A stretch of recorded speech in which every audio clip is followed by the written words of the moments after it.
Olá, meus amigos e amigas. Estamos na segunda parte, ou segundo episódio de Uma Grande Aventura, iniciada praticamente no verão de 1986, quando estabeleci amizade com um grande amigo que me deu a conhecer muita música através das cassetes que gravava.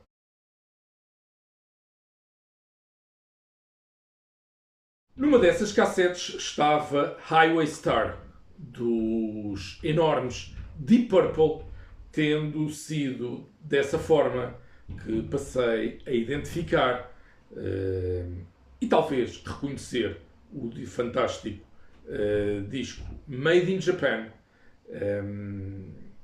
o histórico registro live da banda por terras do Sol Nascente. Se no episódio anterior eu comecei a falar-vos desse álbum histórico e, a meu ver, obrigatório de existir em qualquer coleção de música ou discos, bom, especialmente para quem gosta e aprecia hard rock.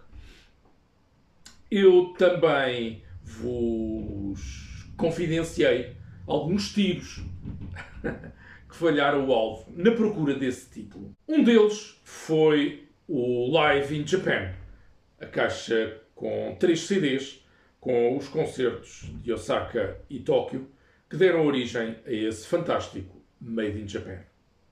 Assistiram ao vídeo? Já? Não deixem de ver, pois Live in Japan é uma edição de colecionador e penso estar já descatalogado. Portanto, este episódio hoje talvez seja mais curto, mas vou dar-vos conta de mais um tiro que não acertou no alvo, ok? E também porque falhou. Deixem-se estar por aí.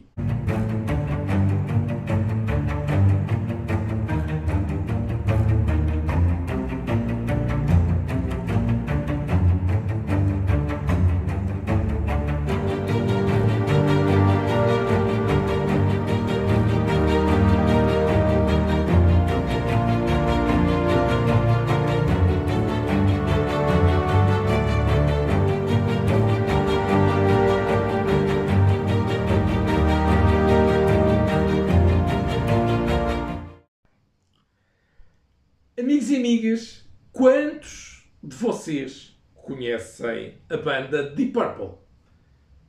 Possivelmente 99,9% de vocês já ouviu falar desta banda inglesa, os pioneiros do hard rock.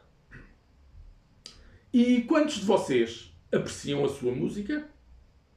Menos, eu acredito.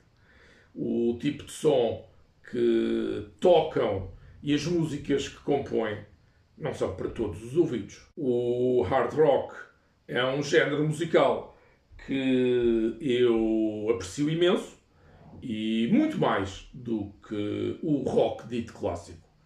Ele foi-me dado a conhecer pelo Nuno Penha, pois muitas das cassetes que ele gravava e levava para a sua residência de férias na costa de Caparica continham este tipo de música, com vários álbuns gravados e também músicas soltas. Era normal e frequente nós, eu e ele, ouvirmos música em sua casa da parte da tarde. Estávamos em férias e nesse horário a casa era praticamente toda para o Nuno, pois os seus pais saíam cedo de casa para trabalhar, regressando a maior parte das vezes apenas ao final do dia.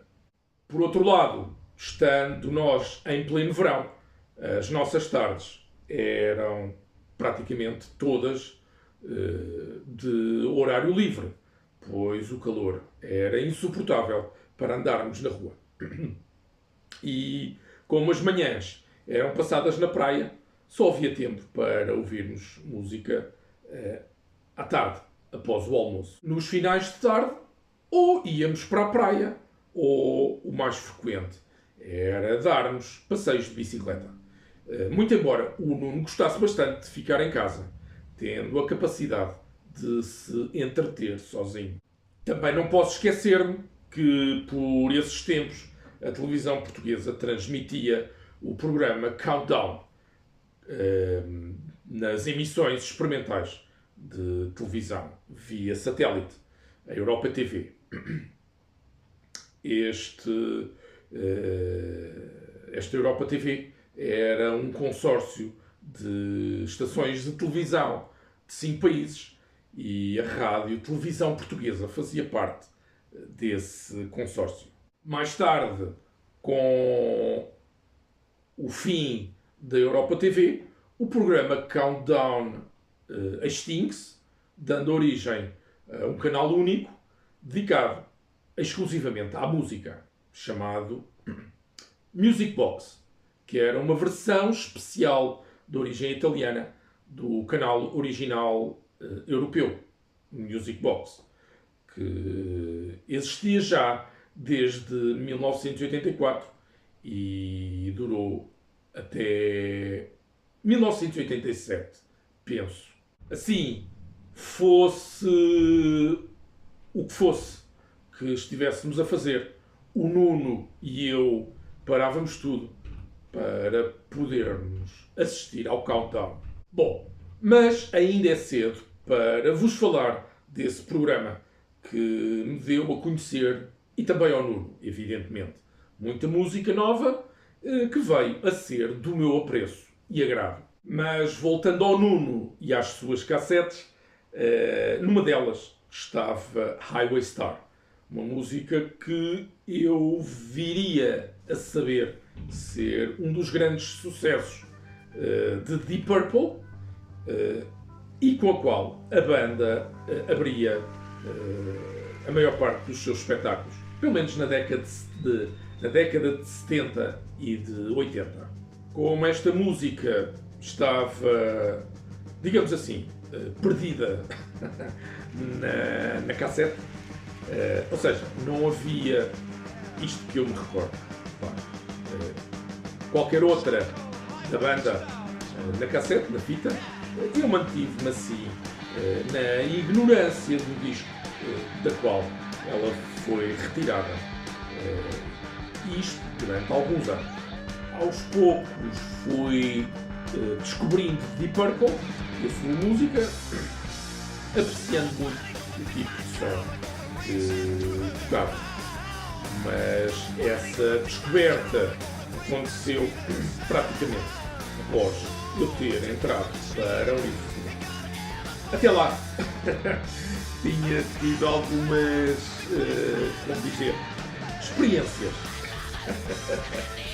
que eu não posso ainda revelar para não estragar o andamento, o planeamento deste canal e sem perder o fio à meada neste vídeo. Tal como eu vos falei na primeira parte deste longo episódio, Smoke on the Water chegou aos meus ouvidos apenas em 1989. Mas foi graças a este tema que é tão somente o riff mais conhecido do hard rock que eu desejei a sério querer descobrir um álbum que continha essa parte, o tão famoso Made in Japan. Num dos meus últimos anos de universidade, um dos meus colegas de curso mostra-me uma cassete também repleta de música.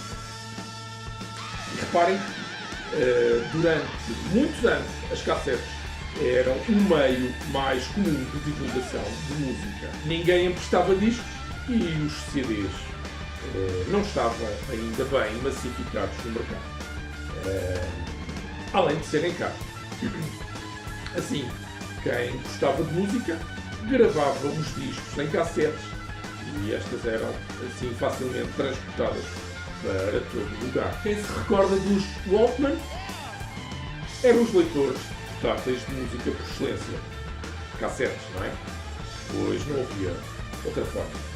Mesmo os Discman eram caros, pelo que poucas pessoas estavam habilitadas a tê-los.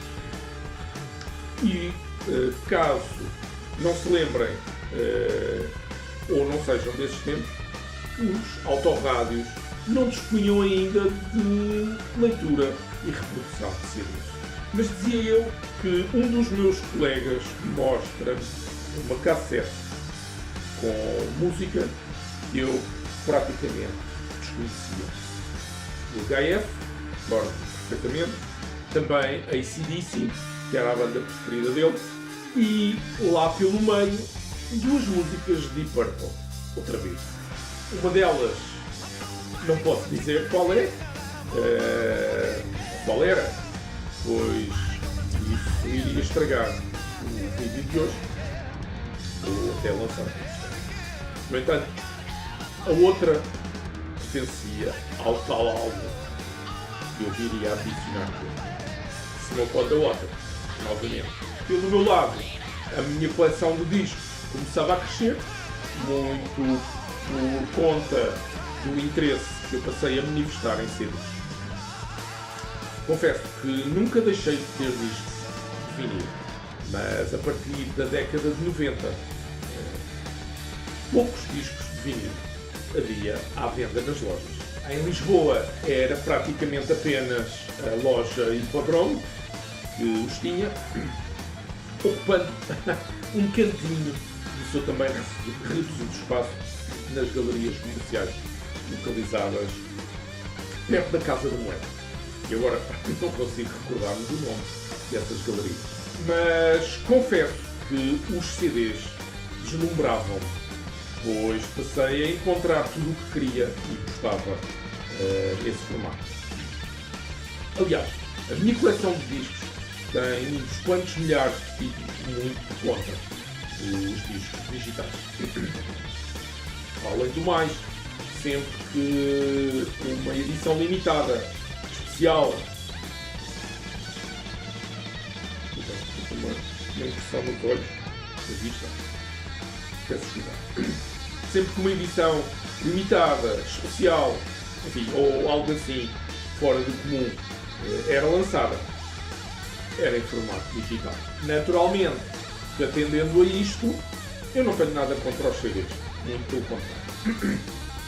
Mesmo sabendo que o prazer auditivo é mais fraquinho e que um CD requer muito mais cuidados de conservação do que um disco.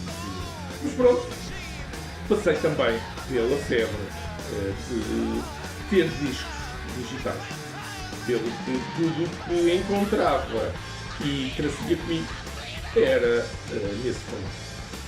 Mas, no entanto, sem nunca conseguir encontrar Made in Japan, o tal registro live de Deep Purple que continha uma versão, ou essa versão de Smoke on the Water, que eu considerava extraordinária por conta do início.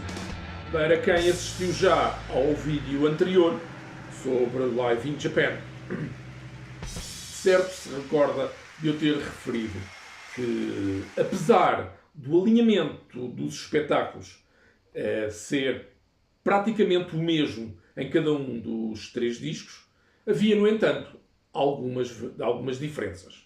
Uma delas era de que a versão de Smoke on the Water, que se encontrava no original Made in Japan, ter sido tocada no primeiro show em Osaka, no dia 15 de agosto.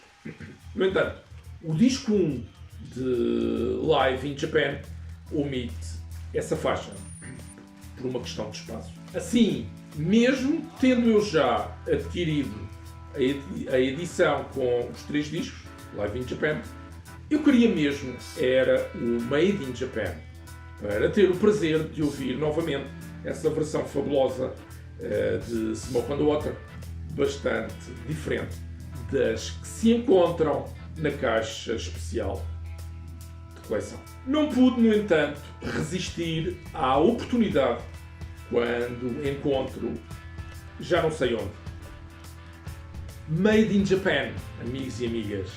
Finalmente. Mas esperem lá. Este não é o original, pois não?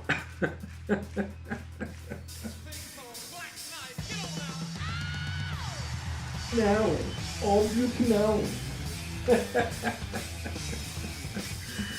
Trata-se de Made in Japan, sim.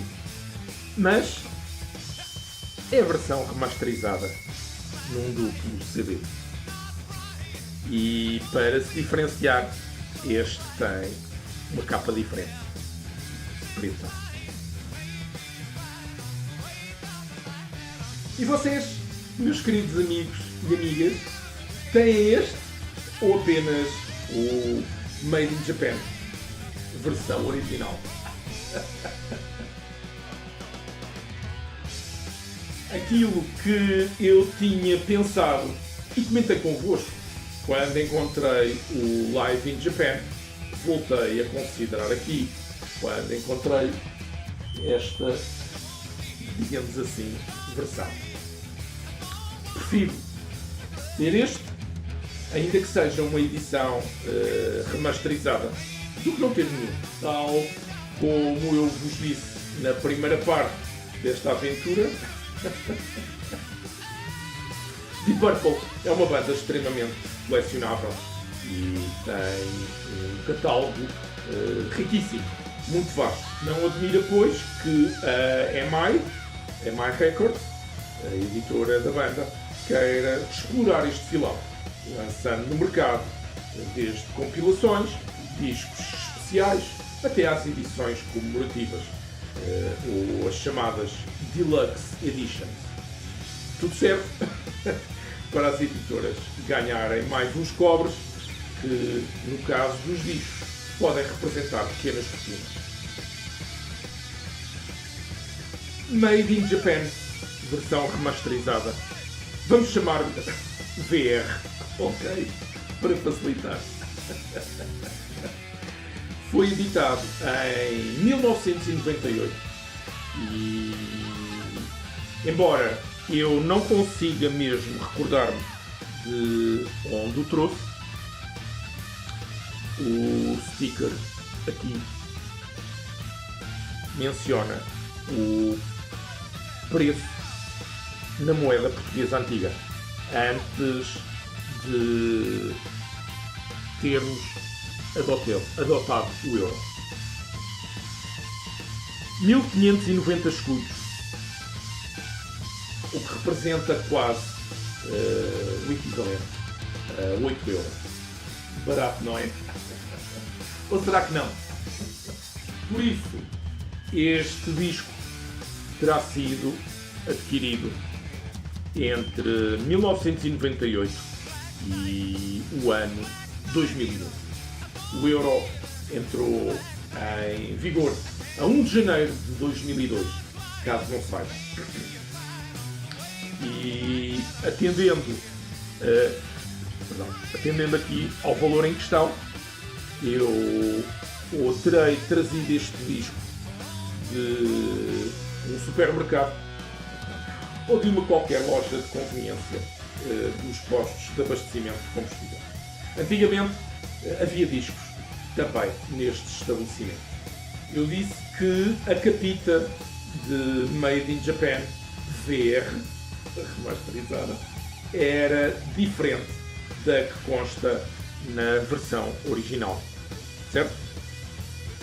Como veem? Ora, essa diferença não é mais do que o pequeno livrinho que acompanha aqui esta versão. O livrinho é basicamente o mesmo que encontramos em Live in Japan. Apesar de não ter tanta informação como esse. Mas não nos podemos esquecer que Live in Japan é uma edição especial, ok? Em termos de música, temos aqui simplesmente o Made in Japan, mas numa versão com mais produção. Ou melhor, remasterizada digitalmente, beneficiando dos avanços tecnológicos em termos de produção musical para, teoricamente, tornar o álbum num registro com melhor som. Isto é, com mais detalhes e maior qualidade. Na prática, o que a EMI Records e os engenheiros de som fizeram foi equalizar as faixas do álbum Made in Japan de forma a fazer sobressair os instrumentos e o virtuosismo dos músicos, em particular Ritchie Blackmore. Esta versão remasterizada apresenta, sem dúvida, mais detalhes. Os instrumentos soam brutalmente fantásticos, conseguindo perceber-se cada som musical. Nota-se também que a gama de altas frequências vai mais além, sobretudo nas partes mais calmas, como na minha música preferida da banda, que, como já disse no passado episódio, é a arrepiante Child in Time. Contudo, perde-se acima de tudo a envolvência, o que ao fim de várias músicas se torna cansativo ouvir tanto detalhe, pois a impressão que me dá é que para tornar a gama média e alta mais audível e esticada, não é? Para ir mais além, este processo teve de comprometer algo. De facto, não é possível introduzir mais sinal musical onde ele não está presente de origem. No entanto, por um processo, digamos, artificial, conhecido por Digitalit, o que se consegue é utilizar bits ou frações de bits de uma determinada gama de frequências para compensar outras frequências. Vale a pena? Não sei dizer. E depende da forma como cada um aceita este processo, que é, acima de tudo, emocional. Eu cá aceito e não me importo mesmo nada em ter um disco assim. Reforço, no entanto, que o efeito de cansaço auditivo é bastante grande, bastante significativo, e talvez sejam poucos os que aguentam ouvir um disco assim até ao fim. E esqueci-me de algo que me parece ser também importante mencionar.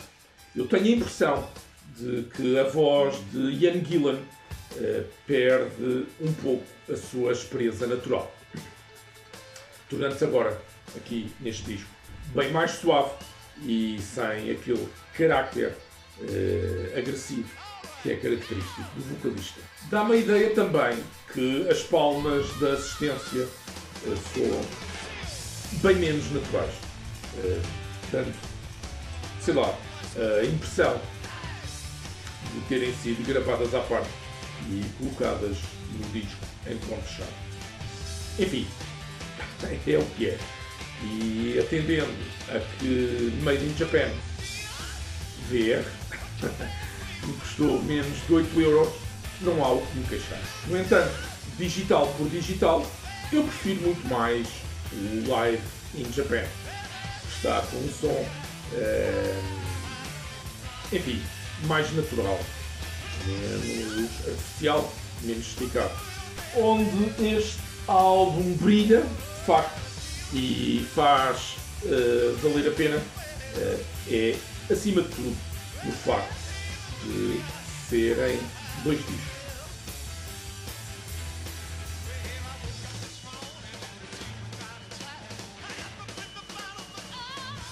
Portanto, existe mais música para além do Made in Japan original. É que o segundo CD contém os encores dos concertos no Japão. Ou seja, 3 faixas extra que não sei se conseguem ver. 3 faixas extra não se encontram no Made in Japan original. Black Knight, do espetáculo de Tóquio, no dia 17 de agosto. Speed King, também do espetáculo de Tóquio, em 17 de agosto. E Lucille, gravada no show de Osaka, em 16 de agosto. Quero realçar que as músicas de Made in Japan, o original, foram gravadas em Osaka a 16 de agosto. Já Black Knight e Speed King se encontram no Live in Japan. Foram gravadas em Osaka a 15 de agosto. Portanto, o que temos aqui, amigos e amigas, é um título diferente de Made in Japan, mas que não é também o Live in Japan.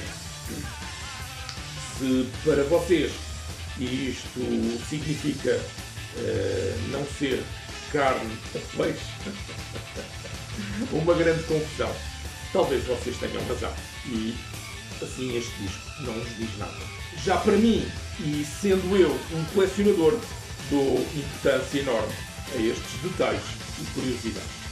Pelo que reforço novamente, para mim, aqui é um outro disco.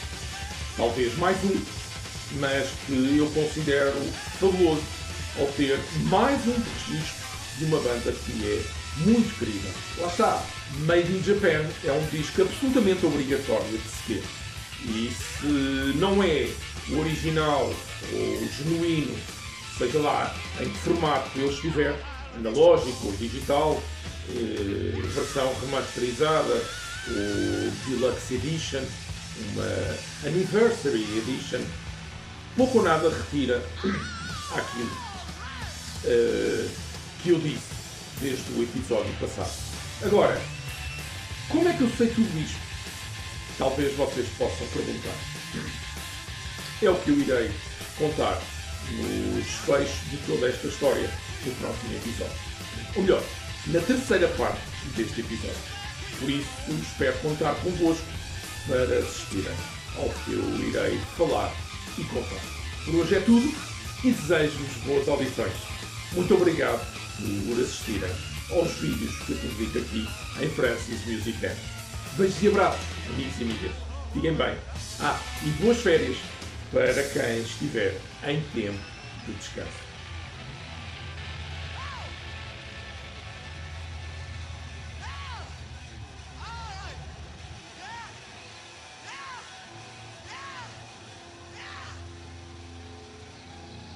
God bless you. Thank you. Good night. We'll see you around.